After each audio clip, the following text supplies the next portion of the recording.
Wait a minute. They're trying to turn them into pansies? Alright, if you're like me, and you, for some reason or other, think of the American military, the American Army, you probably think something like, well, like this. Ah! That's a war face! Now let me see your war face! Ah! Bullshit! You didn't convince me! Let me see your real war face! Ah! You don't scare me! Work on it! Or even, perhaps, something like this. You're bleeding, man.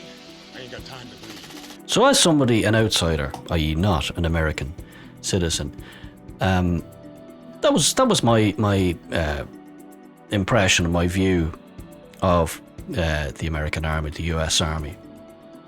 An army I have the height of regard for, a country I have the height of regard for. Okay, I know they've done some iffy stuff here and there, but by and large, speaking as somebody in the West, America has been a bulwark over the 20th century against all kinds of bad stuff, and the American military and its might and its sheer gravitas would have been a large part of of the reason I'm not speaking German now, or possibly Russian. It was the American military and all that went with that held those, that crushed fascism and certainly held communism and communist expansion at bay, and eventually basically bankrupted them. The Russians just couldn't keep up with it. The Soviets, I should say, couldn't keep up with the American military and their prowess and their technological achievements and advancements and all the good stuff that they had and were doing. But something has gone wrong, and it's kind of come to a head this week. And the American military has released a series of new ads, recruitment ads. You've all seen the recruitment ads for various branches of military, your own military, various arms of the service, and they're always good gung-ho stuff. Well, the American military has released a new series of ads this week, and let's just say they've come under a bit of fire because they're a bit different. The messaging is a bit different, and Senator Ted Cruz has come out and basically got into the middle of a bit of a storm, a bit of a Twitter storm, because he accused the current powers that be, or whoever's driving the bus over there in the military, of trying to emasculate the U.S. services and turn them into pansies. And that is a quote. I didn't make that up myself. So let's have a look, shall we, at what all this kerfuffle is about, and what does it mean, and is there anything to it, and should we be afraid of it, and all that kind of stuff. Right, let's see where we go from here. The Daily Mail. All right, Daily Mail online. Woke lefty bureaucrats are turning the military into pansies. Ted Cruz doubles down on attack on emasculated forces who should be striking fear into the enemy, not passing around daisies. Ted. Well, look, the military is a very serious thing. War is a very, very serious thing. You never want to be in it. You never want to get into it. But when you're in it, I haven't been in war myself, but I have met and spoken to various people along the way who have. And whatever you think of war and war movies and all that storming of the beaches and stuff, war is brutal. I mean, real war is just beyond, I think, a lot of people's scope. The sheer brutality, the banality of evil, the banality of suffering and inflicted suffering that goes with war is just something you don't take lightly. You can't trifle with this stuff. And a large part of the reason that we never got into a hot war from all the years of the Cold War was because of the military, both militaries being afraid of each other. They were both mutually afraid of each other. That's what stopped the thing going haywire. So if that dynamic was to ever get lost, then who knows where that would have gone. But let's have a look at this. So what's Ted gone on about? U.S. Recruitment ad featured animated story of little girl. We're going to have a look at that in a second. Little girl raised by two moms. Yes, two moms. Raised by a lesbian couple. Okay, live your best life. Senator Ted Cruz said a, quote, woke, emasculated military is not the best idea, close quote, as he compared it with a Russian video featuring shaven-headed soldier. We'll have a look at that too. His comment triggered backlash, accusing him of trolling his own armed forces. Senator Tammy Duckworth, she's a veteran, said he shouldn't suggest the Russian military was better than the one that came to the rescue during January 6th Capitol attack. Cruz revelled in the storm, saying the US military was the greatest in the world, but, quote, woke media are trying to turn them into pansies. What does he mean by that? Okay, let's pop on over here and have a look at what the kerfuffle is about. First, let's take a quick look-see at the latest work of genius from the recruiters in the venerated, in the feared US military. Alrighty, what have we got here? Okay, Emma, The Calling. This is one of a series of five different ads. They're all basically similar themed. Minorities, ethnic minorities, gender minorities, sexual minorities. You pick a minority, it's in here somewhere. And this is from U.S Army. This is the official video, and this is Emma, The Calling. Let's see what we've got here from the US. All right, This is the story of a soldier who operates your nation's Patriot missile defense systems. Good system, that. Good in the Iraq War. Straight away, I'm getting Disney vibes. So this is this is Disney. This is you see there's a whole animated thing. Bit of a change of tempo from the traditional ads. I think you'll agree. You might say, "Oh, it's for a Disney generation." Yeah, well, we had Disney. You know, I'm old, and we had Disney, but they weren't in the Army ads. All right, go on. It begins in California with a little girl raised by two moms. All right, so straight away, you see where they're going with this. So she's raised by a lesbian couple. We're taking that particular box. You live your own life, live your best life, do what you want, marry who you want, sleep with who you want. I'm all for all of that good stuff. Do whatever you like, as long as you're not hurting anybody. So straight away, you can see where they're going with this. All right, so we're straight into the to this vibe here. So it's progressive. It's a progressive vibe.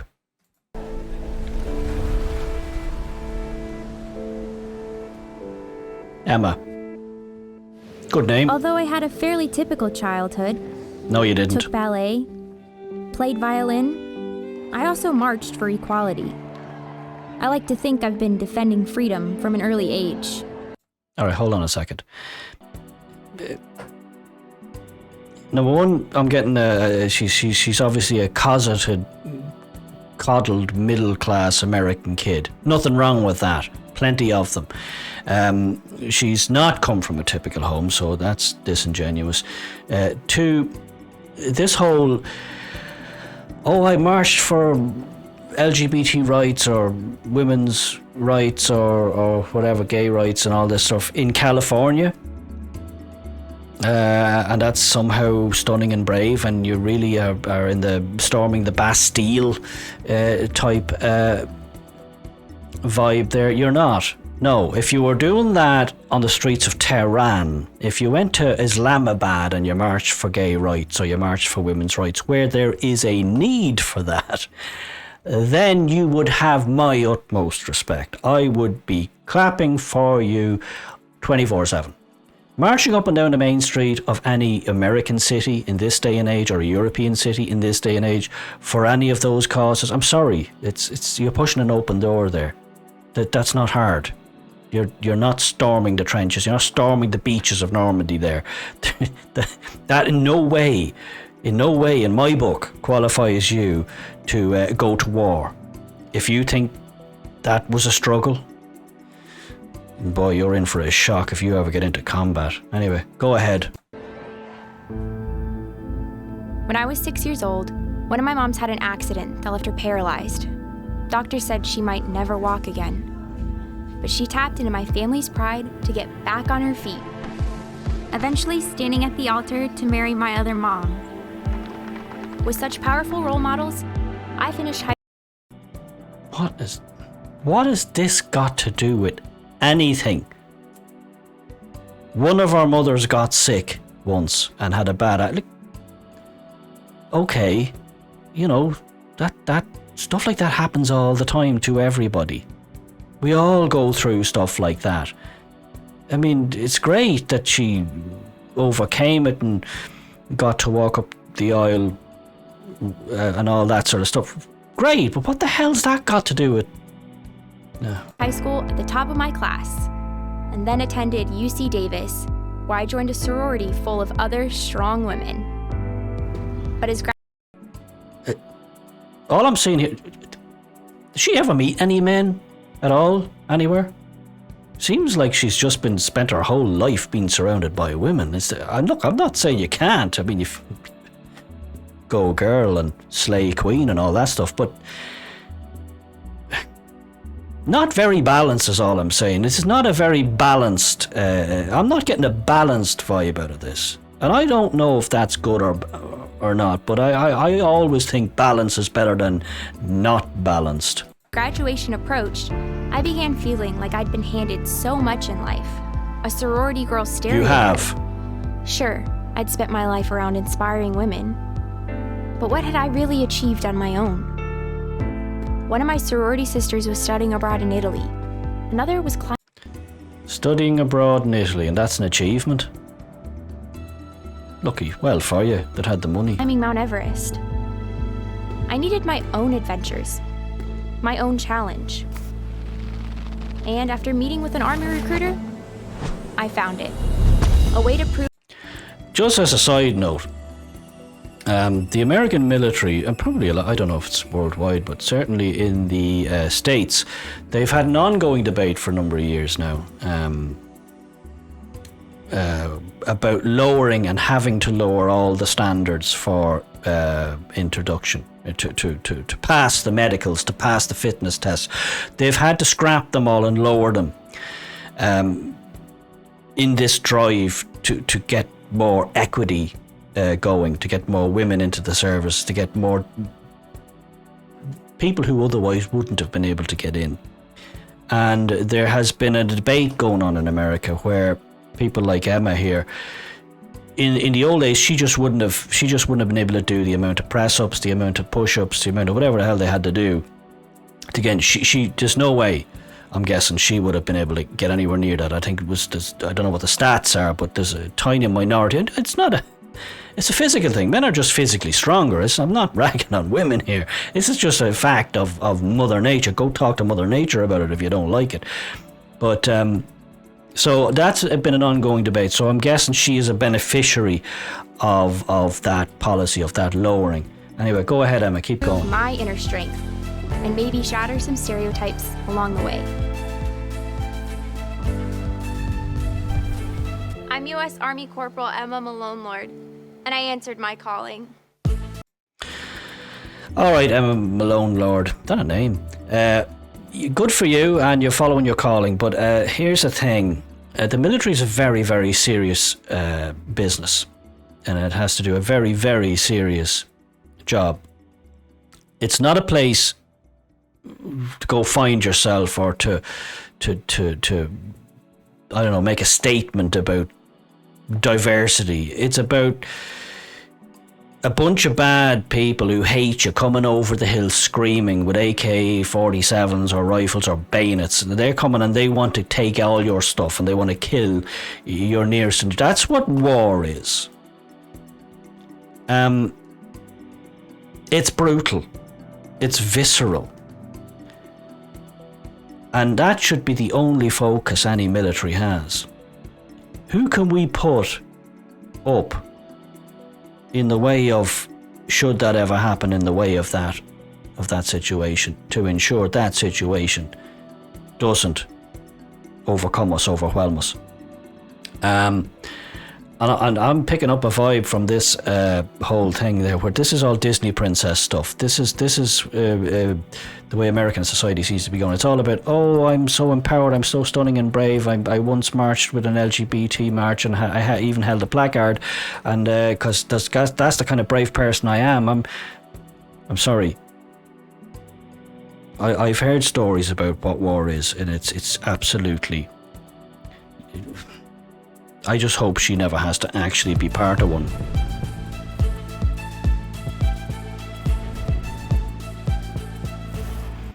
Yep, that's it. That's Go Army. That's the American Army's latest recruitment drive, and who they are trying to recruit and what they are trying to recruit, and the messages that they are sending out to not only Americans but to the world. Don't think the Chinese don't watch these things. Don't think the Russians don't watch them. They all watch them. They all study them. There's probably university courses in China over this series of videos as we speak. All right, so let's hop on over, shall we? What are the Russians doing? Because this was part of the whole fracas.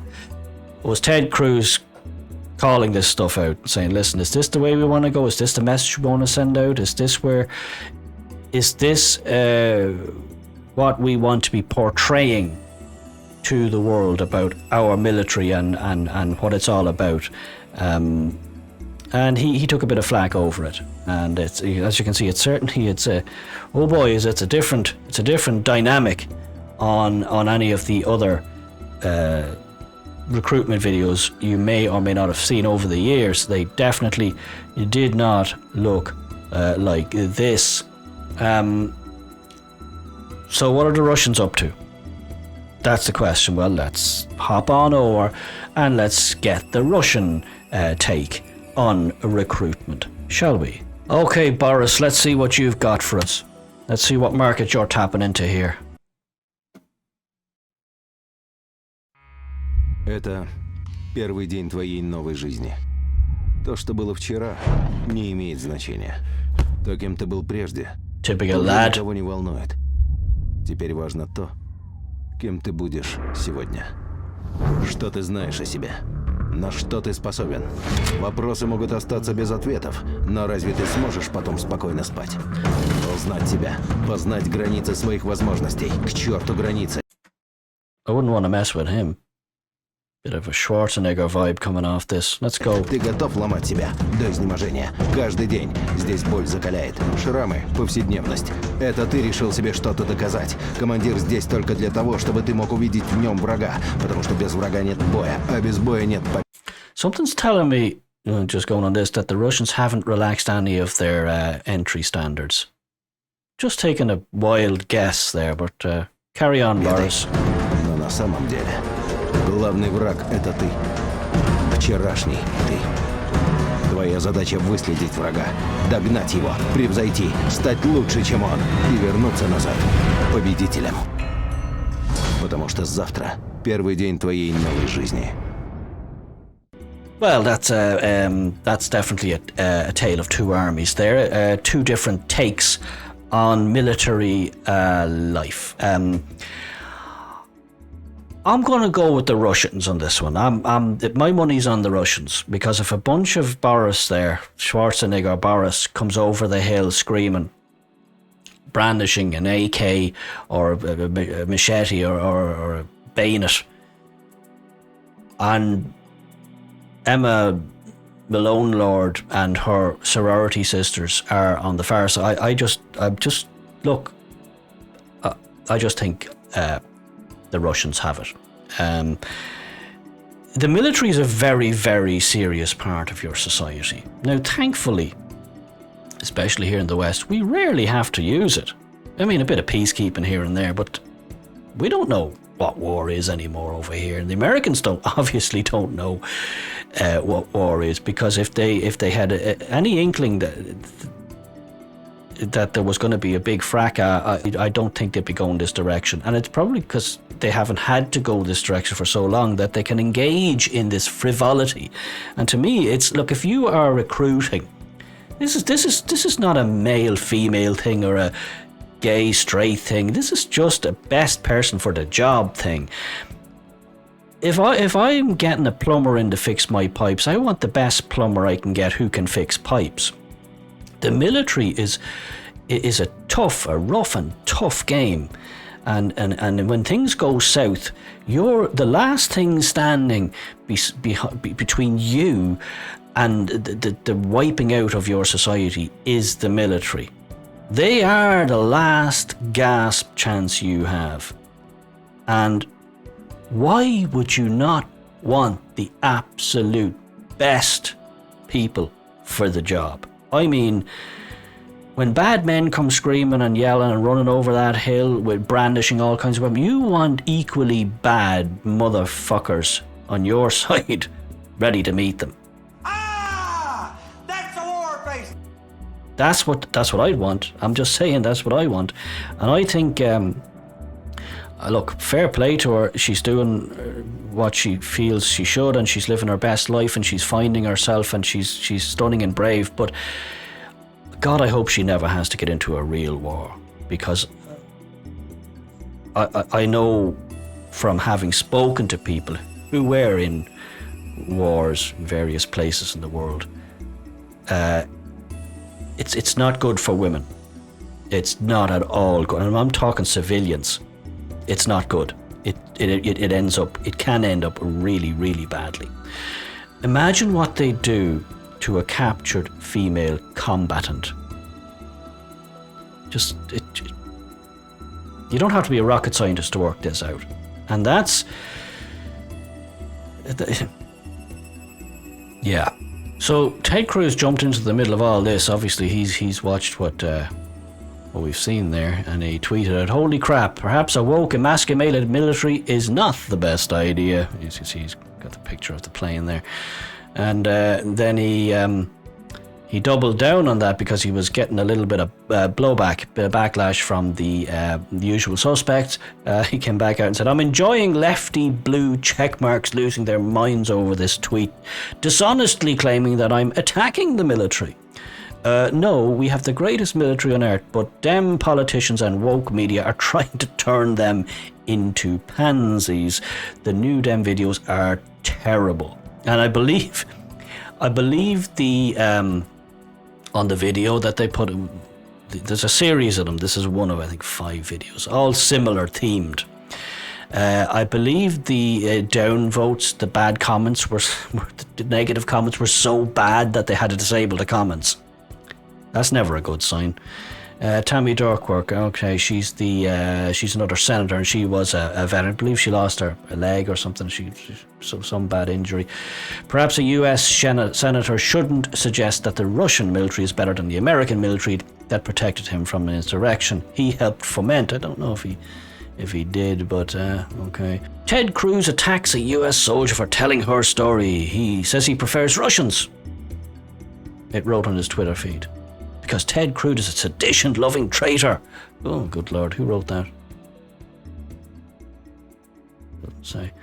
But other conservatives rallied round the Texas senator.